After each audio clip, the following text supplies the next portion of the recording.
Olá, boa tarde, bom dia ou boa noite, dependendo da hora que você for ver esse vídeo. Hoje a gente vai iniciar um novo capítulo, né, o quarto capítulo do livro, que vai falar sobre indicadores sociais. E para que a gente entenda um pouquinho o que são esses indicadores sociais, a gente vai relembrar que no capítulo anterior a gente falou um pouquinho sobre algumas questões de população, de como foi formada essa população brasileira, da questão da imigração e tudo, né, de toda essa movimentação. Então, e esses indicadores sociais, a gente vai perceber o quanto eles são importantes para o desenvolvimento dos países. Como a imigração também foi, como a questão dessa necessidade de deslocamento foi, tá? Então vamos lá. Primeiro, o que são indicadores sociais? Os indicadores sociais é um índice de desenvolvimento humano, que normalmente a gente sempre escuta falar isso em reportagens. Se você prestar atenção nas reportagens, né, nos jornais nacionais, quando vai falar sobre o desenvolvimento de algum país, ou sobre a crise, sobre a economia, ele sempre usa essa sigla aqui, ó, IDH. Essa sigla aqui, que quer dizer justamente isso, Índice de Desenvolvimento Humano, que foi criado pela ONU em 1990. E o que é esse Índice de Desenvolvimento Humano? Tá, como é que eu vou saber que um país está desenvolvendo ou não? Então, esses indicadores sociais, ele vai mostrar para as organizações se esse país está desenvolvendo. Como é que eu vou saber se o Brasil, o país ao qual estamos, ele está desenvolvendo, ele é um país subdesenvolvido, ele é um país emergente, ou ele é um país periférico? Quais são as características se eu não tiver por onde me nortear? Tá, antigamente, antes desses indicadores sociais, as pessoas utilizavam mais de uma forma mais econômica, digamos assim. O BIP, tá aqui, ó, BIP, é o Produto Interno Bruto. Então, digamos que eu pegue tudo que o Brasil conseguiu arrecadar durante um ano, né? Digamos que ele arrecade R$2.000 ao ano, em todo ano. E eu vou dividir esse valor por um número de população, por um número de habitantes. Então, eu pego tudo que o Brasil produziu durante aquele ano, todo o dinheiro que o Brasil produziu durante aquele ano, e eu vou dividir pelo número de habitantes. Só que a gente sabe que, na prática, isso não existe. Que toda arrecadação que é feita de um país, ela não é dividida igualmente para todas as pessoas que moram nele. A gente sabe que tem pessoas que ganham mais, tem pessoas que ganham menos, tem pessoas que nem têm renda. Então, para que isso eu conseguisse olhar, principalmente a ONU, que é a Organização das Nações Unidas, precisava ter um reforço de como eu vou identificar se esse país realmente está desenvolvendo, se realmente ele está dando o que é necessário para a sua população, onde ele está errando, onde ele está acertando, o que ele precisa melhorar. Então, esses indicadores sociais, eles vão nos dar essa norteação. Vai ser para a gente saber direcionar o que é que está errado, o que é que precisa melhorar ou não dentro de um país e se ele está conseguindo desenvolver ou não. Por isso que é chamado de Índice de Desenvolvimento Humano, que é o IDH. Tá certo? Então, como é que é feito isso? Se é dada uma nota de 0 a 1. Quanto mais próximo de 1 eu estiver, mais desenvolvido o meu país está sendo. Quanto mais próximo de 0 eu estiver, menos desenvolvido o meu país está sendo. Né? No caso do Brasil, ele está por volta de 0,744. Tá, é um número onde mostra que ele está mais próximo de 1. Então, se ele está mais próximo de 1, ele está sendo um país desenvolvido. No nosso caso, a gente é um país subdesenvolvido. A gente não está naquele processo de miséria total, como alguns países, mas também a gente não está desenvolvido. Tem muita coisa que a gente precisa melhorar. Aí vocês poderiam me questionar: sim, professora, mas nosso país precisa de tanta coisa e ele está como desenvolvido ou subdesenvolvido? Sim, por quê? Porque os indicadores sociais é um conjunto de fatores, certo? Que o nosso país precisa melhorar em muitos aspectos. Só que quando se junta tudo isso, se dá uma nota que não está como deveria estar, não está bom, mas está num processo a que isso melhore, tá? Então, quando a gente vai comparar o nosso país com outros países, vamos dizer assim, com alguns países africanos, então, a gente consegue perceber que a gente está um pouquinho melhor, mas a gente ainda precisa muito melhorar. Então, através disso, a gente vai saber sobre esses indicadores sociais. E é o que a gente vai ver agora, tá? Tá bom. Então, para começar, primeira coisa que eu preciso saber de um país para ver como é que está o desenvolvimento dele. a taxa de mortalidade e natalidade. No caso, mortalidade, o número de bebês que morrem e o número de bebês que nascem no ano, tá? Então, todo ano eu tenho uma faixa de número de bebês que nascem e número de bebês que morrem. Então, a partir daí, é um começo para eu saber como é que está o desenvolvimento desse país. A professora sabe pelo número de bebês que vai nascer e que vai morrer? Sim, porque, veja bem, antigamente, podem perguntar para as mães de vocês, as avós de vocês, os bebês eram tidos em casas, então as parteiras iam lá e as mães tinham os bebês em casa. Hoje, se existe a questão do pré-natal, a gestante tem que passar por esse processo de pré-natal para ver o desenvolvimento do feto. Então, a partir desse desenvolvimento, elas conseguem perceber se o feto está sendo bem desenvolvido ou não, se está tendo algum problema. Então, isso fez com que tivesse uma diminuição na mortalidade infantil. Porque o que acontecia antigamente, no tempo das nossas avós e nossas mães? As mulheres, normalmente, se tinham muitos filhos, tipo, minha avó teve 16 filhos, a minha bisavó teve 18. Então, tinha um número muito grande de filhos, mas nem todas as crianças chegavam à fase adulta, porque durante ou complicações da gestação ou depois que nascia, tinha muitos problemas de saúde e faleciam nesse decorrer, então não chegavam na fase adulta, então tinha uma taxa de mortalidade muito grande. Então, quando eu tenho um país que ela tem essa taxa de mortalidade reduzida, quer dizer que eu estou dando assistência a essas gestantes, tá bem? Bora lá. Aí, qual é o outro fator? Justamente em relação a essa questão da gestação e do número de crianças, como eu falei no exemplo da minha avó teve 16 filhos. Então, a partir da década de 60, a gente foi percebendo, os estudiosos sobre o desenvolvimento humano foi percebendo que a partir da década de 60, as mulheres reduziram o número de crianças. Então, mulheres que tinham 10, 12 filhos, estavam passando a ter menos filhos, 5, 4, e quando tinham. Por que isso? Porque isso é importante também, professora, quantos filhos as mulheres têm. Porque aí, a partir desse indicador, é que eu vou saber como é que está o papel da mulher dentro da sociedade.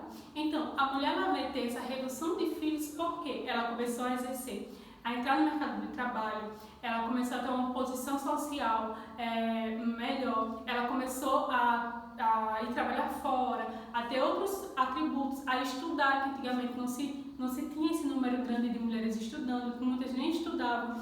Então, com outros afazeres que a mulher vai tomando e vai tomando outro papel dentro da sociedade, essa redução de filhos é consequência disso. Então, eu vou saber que a mulher vai estar tendo um papel diferenciado dentro da sociedade. Então, isso também vai refletir no número de filhos. Então, isso também é um indicador importante para saber o desenvolvimento desse país ou de qualquer país. Vamos lá. Aí, depois disso, um outro indicador importante é o aumento da expectativa de vida. O que acontece? Esse aumento da expectativa de vida é justamente isso, como eu falei anteriormente. Como não se tinha uma base, né, a mulher não tinha um apoio na questão da gestação e as crianças, a maioria não chegavam na fase adulta, e também pela questão de a maioria das pessoas trabalhavam no campo. Então, a faixa etária de vida antigamente era mais ou menos entre 45, 50, estourando 55 no máximo, entendeu? Então, poucas pessoas chegavam na velhice que a gente vê hoje, pessoas com 90 anos, com 100 anos, 100 e poucos anos. Então, poucas pessoas chegavam nessa idade, justamente por conta da vida de trabalho, de lavoura, de não ter esse cuidado, de não ter uma assistência médica, de não ter outros recursos. Então, com isso, a expectativa de vida era muito baixa. Quando eu vejo que em um país a expectativa de vida é grande, tem muitos idosos, então eu estou vendo que esse país está dando sustentabilidade para que as pessoas vivam mais, tenham mais qualidade de vida. E essa qualidade de vida vai nos trazer a questão da saúde, segurança, saneamento básico, acesso à água, que é um dos indicadores que a gente vai ver também. Então, a expectativa de vida, se eu olho para um país e eu vejo que as pessoas estão envelhecendo, que tem muitas pessoas idosas, então eu estou tendo um índice bom. Então, aquele país está tendo um desenvolvimento para que as pessoas vivam mais tempo, tá bem? Bora lá. Sim, e outra coisa também nessa questão da expectativa de vida, que não só o aumento de idosos, mas eu vou saber também, junto com a educação, a escolaridade. Quando eu vejo em um país que o país está tendo, os jovens e as pessoas estão tendo mais acesso à escola, não só a escola básica, mas a faculdade, tem muitas pessoas se graduando, tem muitas pessoas tendo cursos técnicos, tem muitas pessoas se formando dentro de uma sociedade, eu estou vendo que esse país está se desenvolvendo, porque a educação é um índice importantíssimo. Então, quanto mais pessoas formadas, quanto mais pessoas qualificadas eu tenho dentro de um país, eu vou ter uma sociedade melhor e melhor desenvolvida, né? Então, quanto mais eu vejo o grau de educação aumentando dentro de um país, eu vou saber que ele vai ser desenvolvido. Por isso que a educação ela é fundamental, de tamanha importância para um indicador dentro de um país. Porque como é que eu vou conseguir desenvolver um país se eu não tenho pessoas capacitadas para isso? Se eu tenho que pegar especialistas de outros lugares para trabalhar dentro do meu país. Então, quanto mais pessoas especializadas e graduadas dentro de um país, e quanto maior fosse o número de educação, maior vai ser o nível de desenvolvimento e de qualidade de vida. Então, está muito junto. Todos esses indicadores aqui, quando estiverem identificados, estão muito juntos e muito atrelados uns ao outro. Então, um depende do outro para que a gente tenha um desenvolvimento dentro do país, tá bem? Beleza, a gente já falou da mortalidade e natalidade, que é o número de mortes e nascimentos que se tem dentro do país. A gente já percebeu o quê? Com isso, com o ingresso da mulher dentro do cenário profissional, dentro dos estudos, das graduações, de tantos outros papéis que a mulher exerceu dentro da sociedade, o número de filhos reduziu. Aí, com isso, a gente também vai ver o aumento da expectativa de vida, né, com a qualidade de vida. Quando um país dá qualidade aos seus cidadãos, então ele vai ter uma expectativa de vida maior. E com isso a educação. Como é que eu vou saber que um país está desenvolvido? Eu vou saber também pelo número de educação. Como é que está a educação dentro do meu país? E com isso, que também vai englobar o que está acima, o acesso à água e saneamento básico, que é algo muito importante que em muitas regiões do nosso país é precária. Tem muitas pessoas que ainda não têm acesso à água, tem muitas pessoas que ainda não têm acesso a saneamento básico, tem muitas pessoas que não têm banheiros em casa. Então, isso é muito importante para eu saber o desenvolvimento do país, porque eu estou falando de qualidade de vida. Então, imagine só uma pessoa que ela não tem saneamento básico, não tem um esgoto adequado, né? Então, as suas fezes ou as coisas do dia a dia vão ser jogadas de qualquer jeito. Então, com isso, eu vou ter mais índice de doenças, de contrair doenças ali.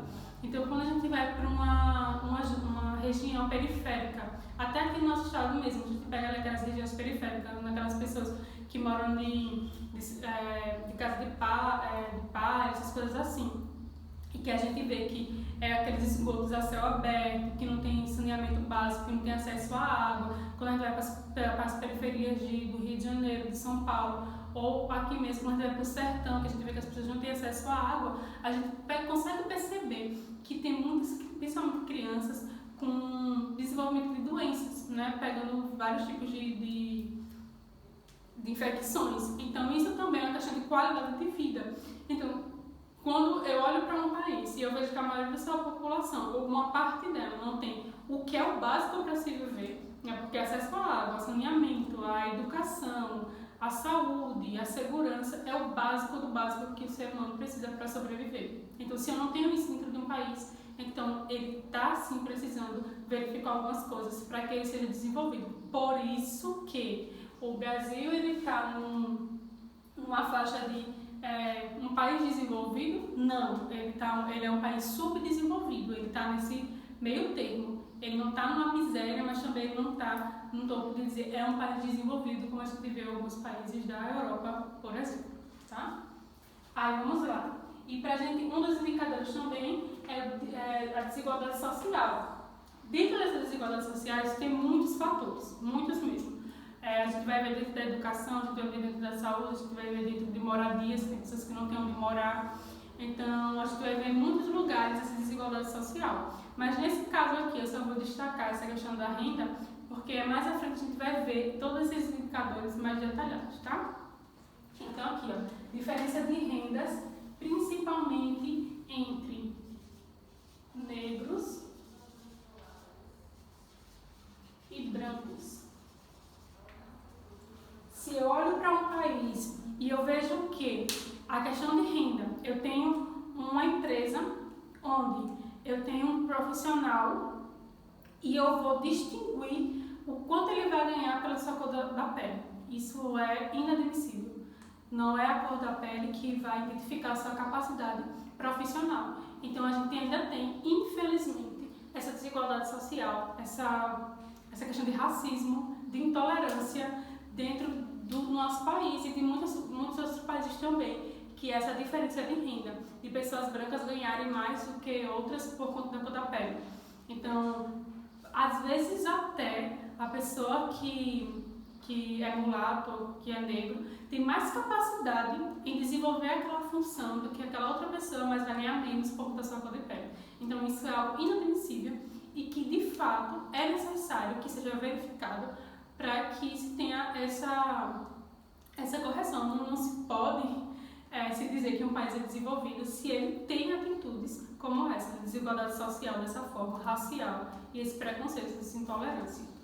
Então, por isso que eu destaquei esse tópico, porque é muito retrógrado. É como se a gente ainda estivesse no tempo da escravidão, como se a gente ainda não tivesse aprendido nada com tudo que a gente viveu, principalmente quando a gente vai falar da história do Brasil, de como o Brasil foi formado, quais são os povos que formaram o Brasil, a gente teve em pleno século XXI.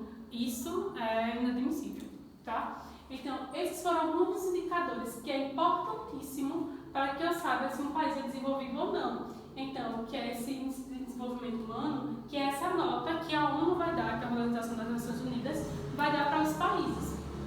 Adiante disso, o matemático italiano, o Valgini, ele fez um estudo e vai fazer esse coeficiente de Gini, que é justamente essa, como é que eu vou falar? Essa concentração de renda. Quanto é que esse país está rendendo e como é que está essa qualidade de vida dos moradores, tá? Então, se eu tenho um país que ele tem economicamente um desenvolvimento bom, porque os habitantes dele têm um salário ruim, têm um desenvolvimento ruim, têm uma qualidade de vida ruim. Então, existe alguma coisa errada aí. Então, esse coeficiente de Gini, ele vai fazer todos esses estudos sobre a concentração de renda. E que é o PIB também, que é o Produto Interno Bruto, quanto o meu país está produzindo, quanto o meu país está rendendo e como é que está a qualidade de vida dentro desse rendimento do país econômico e essa questão social. Então, como eu sempre falo para vocês em todas as aulas, né? Não tem como a gente falar de geografia, se a gente falar de política, se a gente falar de sociedade, da parte social. Então, está sempre junto as duas, economia, sociedade e política, porque eu preciso entender como é que está sendo toda essa formação, como é que os habitantes estão vivendo, para saber se o meu país está desenvolvendo ou não. E no caso, as nações, os órgãos internacionais, saberem se de fato a renda que aquele país está desenvolvendo está sendo distribuída da forma certa e adequada, tá bem? Então, para que a gente não se prolongue muito, essa é a introdução, né, do que é esses indicadores sociais, que a gente vai ver nesse capítulo, e nos próximos vídeos a gente vai ver também de forma mais detalhada os tipos de países, de periferias, e como é que é esse andamento, como é que a gente verifica essas periferias, esses países dentro desse contexto dos indicadores sociais, tá bem? Então, como eu falei em outros vídeos, qualquer coisa vocês dão uma voltinha, assistam o vídeo novamente, olhem no livro, a partir da página 40, deem uma lida sobre esses indicadores, tá? E qualquer coisa, podem perguntar, tá bem? Tchau, até a próxima.